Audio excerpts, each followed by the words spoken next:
എല്ലാവർക്കും നമസ്കാരം. ഇന്ന് നമുക്ക് മൂത്രക്കടച്ചിലിനെ കുറിച്ച് നോക്കാം. ഒട്ടുമിക്ക ജനങ്ങൾക്കുള്ളൊരു ബുദ്ധിമുട്ടാണ് ഈ മൂത്രക്കടച്ചിൽ എന്ന് പറയുന്നത്. പ്രത്യേകിച്ച് സ്ത്രീകൾക്ക് കൂടെ മൂത്രത്തിൽ പഴുപ്പും ഇൻഫെക്ഷനും ഒക്കെ ഉണ്ടാകും. പ്രധാനമായിട്ടുള്ള ഇതിൻ്റെ ലക്ഷണമാണ് അടിവയറ്റിൽ വേദനയുണ്ടാവും, പനിയുണ്ടാവും, മൂത്രം പോകേണ്ട ഒരു ടെൻഡൻസി ഉണ്ടാവും, പോയി കഴിഞ്ഞാൽ കൃത്യമായിട്ട് പുറത്തേക്ക് പോകാത്തയുണ്ടാവും, കൂടെ മൂത്രമൊഴിക്കാൻ മുട്ടുന്ന അവസ്ഥ, ആ ഭാഗത്ത് പുകച്ചിലും ഭയങ്കര ഇറിറ്റേഷൻ പോലുള്ള അവസ്ഥയൊക്കെ ഉണ്ടാകും. അപ്പോൾ ഒരുപാട് ടെസ്റ്റ് ചെയ്യേണ്ടി വരും, നോക്കും, മൂത്രത്തിൽ പഴുപ്പാണെന്ന് പറയും. അങ്ങനെ മരുന്ന് കുടിച്ച് അത് മാറ്റും. എന്നാൽ പിന്നെയും അത് ആവർത്തിച്ച് വരുന്നത് കാണാൻ വേണ്ടി പറ്റും. ഞാൻ എൻ്റെ ഒരു ലൈഫിൻ്റെ എക്സ്പീരിയൻസ് ആണെങ്കിൽ എനിക്ക് +2 പഠിക്കുമ്പോൾ മുതൽ ഈ മൂത്രക്കടച്ചിൽ ഉണ്ടായിരുന്നു. പിന്നീട് ഞാൻ നന്നായിട്ട് വെള്ളം കുടിക്കും. എനിക്ക് വെള്ളം കുറച്ച് അളവ് കുറയുമ്പോഴത്തേക്ക് മൂത്രക്കടച്ചിൽ വരും.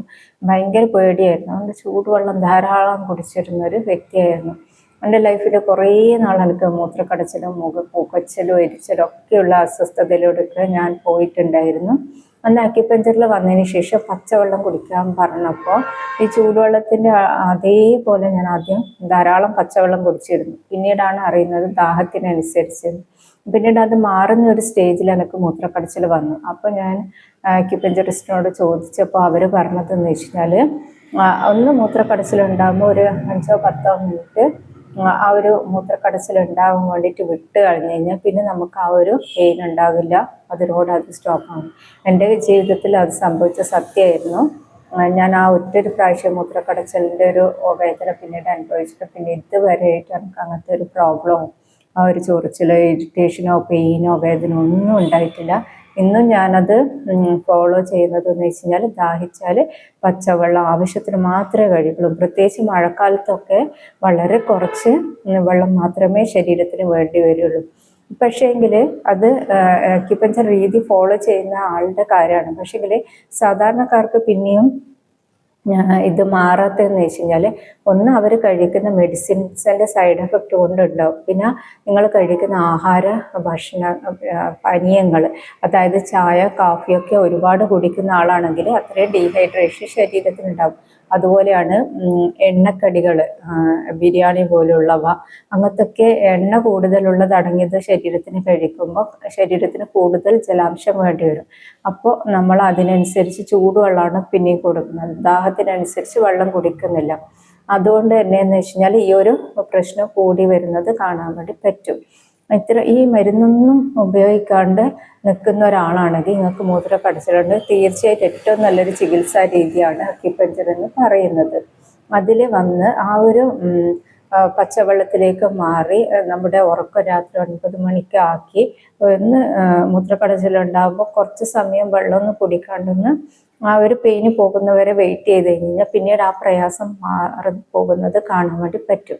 കാരണം നമ്മുടെ കിഡ്നിയിൽ നിന്ന് രക്തം അരിച്ചെടുത്ത വേസ്റ്റാണ് മൂത്രസഞ്ചിയിലൂടെ മൂത്രമായിട്ട് പുറത്തേക്ക് പോകുന്നത്. ഈ വേസ്റ്റ് ഒരുപാട് വെള്ളം കുടിക്കുമ്പം വെള്ളം മാത്രം പുറത്തേക്ക് പോകുന്നുള്ളൂ. മൂത്രത്തിലൂടെ വേസ്റ്റ് അവിടെ കെട്ടിക്കിടന്ന് അവിടെ ഒരു പെയിനും ഇൻഫെക്ഷൻ ആകുന്നതാണ്. ആ ഒരു വേസ്റ്റിനെ പുറത്ത് കളയാൻ വേണ്ടിയിട്ടാണ് അവിടെ ഒരു പുകച്ചിലും പോലെയുള്ള വേദന പോലെയുള്ള പനിയൊക്കെ തരുന്നത്. ആ മൂത്രക്കടച്ചിൽ അതൊന്ന് മാറുന്നവരെ ഒന്ന് ആ ശരീരത്തിന് ഒരു റെസ്റ്റ് കൊടുത്തു കഴിഞ്ഞാൽ തീർച്ചയായിട്ടും പിന്നീട് അങ്ങോട്ട് ഇങ്ങോട്ട് മൂത്രക്കടച്ചിലോ മൂത്രത്തിൽ വേദന പഴുപ്പോ കാര്യങ്ങളോ ഒന്നും ഉണ്ടാകില്ല. അതിനെ നോക്കിയിട്ട് പിന്നീട് ജീവിതശൈലി അങ്ങോട്ട് മാറ്റം വരുത്തി ചായ കാപ്പി വേണമെങ്കിൽ കുടിച്ചാൽ മതി. ഒരുപാട് കുടിക്കുന്നതൊക്കെ ഒഴിവാക്കുക. അത്യാവശ്യമാണെങ്കിൽ നമ്മുടെ രാവിലത്തെ ഫുഡിൻ്റെ കൂടെ കഴിക്കുക. ചില ആൾ ഒരുപാട് ചായ ഇടക്കിടക്ക് കുടിക്കുന്നത് കാണാൻ വേണ്ടി പറ്റും. അപ്പോൾ അത്രയും ജലാംശം ശരീരത്തിന് വേണ്ടി വരും ഇത് ഡൈജസ്റ്റ് ചെയ്യാൻ വേണ്ടിയിട്ട്. അത്തരം കാര്യങ്ങൾ പ്രത്യേകം ശ്രദ്ധിക്കുക. എണ്ണക്കടി പോലുള്ളത്, അതുപോലെ കൂൾ ഡ്രിങ്ക്സ്, പുറത്തുനിന്ന് കിട്ടുന്ന പാക്കറ്റ് ഐറ്റംസ് എല്ലാം കഴിക്കുമ്പോൾ നമ്മുടെ ശരീരത്തിൻ്റെ പ്രവർത്തനം, വെള്ളത്തിൻ്റെ പ്രവർത്തനം ഒരുപാട് അത് ബാധിക്കുന്നുണ്ട്. ഇത്തരം കാര്യങ്ങൾ ശ്രദ്ധിച്ച് നിങ്ങളൊരു ലൈഫ് സ്റ്റൈൽ, ഏറ്റവും നല്ല രീതിയിലുള്ള ലൈഫ് സ്റ്റൈൽ ഫോളോ ചെയ്യുകയാണെങ്കിൽ തീർച്ചയായിട്ടും മൂത്രക്കടച്ചിൽ എന്നുള്ളത് വലിയൊരു അസുഖമല്ല, അത് മാറിപ്പോകുന്നത് കാണാൻ വേണ്ടി പറ്റും.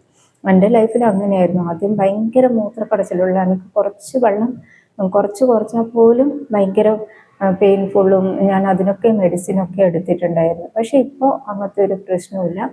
മഴക്കാലമാകുമ്പോൾ വളരെ വെള്ളം കുറവാണ്. ചിലപ്പോൾ ഒരു ഗ്ലാസ് വെള്ളം, ചിലപ്പോൾ അതുപോലും കുടിക്കാത്ത ദിവസമുണ്ട്. എനിക്ക് ഒരു പ്രോബ്ലമോ അങ്ങനെ മൂത്രക്കടച്ചിലോ അങ്ങനത്തെ കാര്യങ്ങളൊന്നുമില്ല. അതുമാത്രമല്ല, ഒരു ദിവസം 3, 4, 5 പ്രാവശ്യം യൂറിൻ പുറത്തേക്ക് പോകുന്നത് കാണാൻ വേണ്ടി പറ്റും. ഞാൻ വെച്ച് ഇത്രയും വെള്ളം കുടിക്കാണ്ട് യൂറിൻ പോകുന്നുണ്ടല്ലോ, അത്രയും വേസ്റ്റ് നമ്മുടെ ശരീരത്തിനുള്ളത് അത് മൂത്രത്തിലൂടെ പുറത്തേക്ക് പോവുകയാണ് ചെയ്യുന്നത്. പണ്ട് ഒരുപാട് വെള്ളം കുടിച്ചിട്ട് മൂത്രമൊഴിക്കുന്നതിന് പകരം ഇപ്പം നേരെ ഓപ്പോസിറ്റ്, വെള്ളം ആവശ്യത്തിന് മാത്രം, ദാഹിക്കുമ്പോൾ മാത്രം കുടിച്ചിട്ട് മൂത്രത്തിലൂടെ എല്ലാ വേസ്റ്റും പുറത്തേക്ക് പോവുകയാണ് ചെയ്യുന്നത്. അതിന് തീരെ വെള്ളം കുടിക്കാത്ത അവസ്ഥ നമ്മൾ കണ്ടുവന്നാൽ നമുക്ക് ജോയിൻറ്റ് പെയിനെല്ലാം ഉണ്ടാകും. അപ്പോൾ തീരെ വെള്ളം കുടിക്കാതിരിക്കുകയല്ല, ദാഹത്തിനനുസരിച്ച് ഓരോ വ്യക്തിക്കനുസരിച്ച് നമ്മൾ വെള്ളം കുടിക്കണം. അത് ശുദ്ധമായ ജലം കുടിക്കാൻ വേണ്ടിയിട്ട് ശ്രമിക്കുക. തിളപ്പിച്ചാറ്റിയ വെള്ളം ഒരിക്കലും ദാഹം ശമിപ്പിക്കുന്നില്ല. അതുകൊണ്ടാണ് നമുക്ക് വെള്ളം കുടിച്ചിട്ട് തൃപ്തിയില്ലാതെ പിന്നെയും നമ്മൾ വെള്ളം കുടിച്ചുകൊണ്ടിരിക്കുന്നത്. അപ്പോൾ ഇത്തരം കാര്യങ്ങളൊക്കെ ശ്രദ്ധിച്ചാൽ മൂത്രക്കടച്ചിൽ മാറ്റാൻ വേണ്ടി പറ്റും. നിങ്ങൾക്ക് വേണമെങ്കിൽ ഒരു അക്യുപഞ്ചറിസ്റ്റിൻ്റെ സഹായം തേടിക്കൊണ്ട് നിങ്ങളുടെ ശരീരത്തിൻ്റെ ആ ഒരു മൂത്രക്കടച്ചിലുള്ള സമയത്ത് പനിയോ ഇതുണ്ടെങ്കിൽ ബുദ്ധിമുട്ടുണ്ടെങ്കിൽ ആ ഒരു അക്യുപഞ്ചർ ചികിത്സ തേടിക്കൊണ്ട് നിങ്ങൾക്ക് ഈ ഒരു മൂത്രക്കടച്ചിൽ എന്നുള്ള അവസ്ഥ മാറ്റിയെടുക്കാൻ വേണ്ടി പറ്റും. Okay, thank you.